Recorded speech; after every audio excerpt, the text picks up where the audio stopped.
Hello, my name is Adrian Vizcara, and today I will be discussing inoculation theory and the role it plays in a marketing context. This presentation will be structured in the following manner.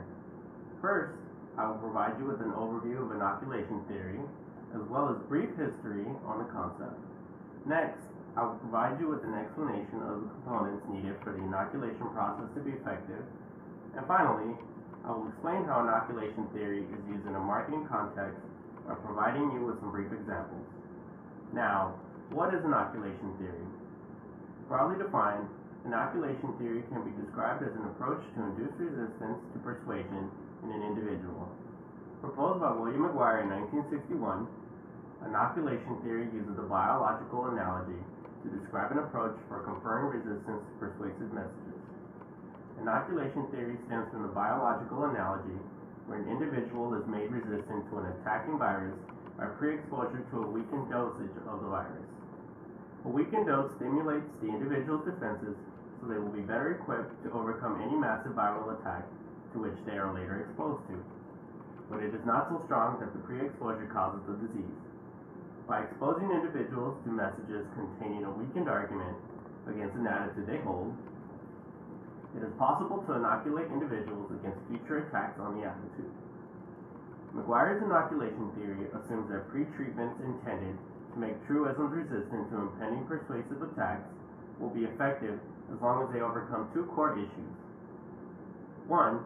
The believer is unpracticed in defending his belief, since he has never been called upon to defend his truism. And 2. The believer is unmotivated to undertake the necessary practice because he regards the belief as indisputable. In the original study, McGuire provided subjects with a supportive defense, arguments supporting the subject's original beliefs for a given cultural truism, a refutational preemption, which presented and refuted arguments against the subject's beliefs for a different truism, and lastly, no defense on a third truism as a control. After 2 days, the subjects were exposed to messages that attacked their initial beliefs on all three truisms. The data collected showed that, while both defenses were effective in inducing resistance to counterarguments, the refutational preemption, or the inoculation treatment, better known, was significantly more effective. The central theme of McGuire's theory showed that a threat to a previously unchallenged belief, when complemented with a preemptive refutation, motivates the individual whose beliefs are being attacked to defend their belief when it is attacked again in the future. According to McGuire, an effective inoculation should have two components. The first component is the acknowledgement of a perceived threat. In order for the inoculation process to be effective, receivers must first perceive a threat of a potential attack on their current attitude. Subsequent recognition of their attitude's vulnerability causes the individual to bolster the threatened attitude in preparation for an upcoming attack. The second component is the refutational preemption. Refutational preemptions provide specific content that receivers can utilize to strengthen their attitudes against subsequent change. They complement the inoculation method by providing arguments and/or evidence that may be used to refute arguments presented in attitudinal attacks, and also by giving individuals a chance of practicing defense of their beliefs through counterargument.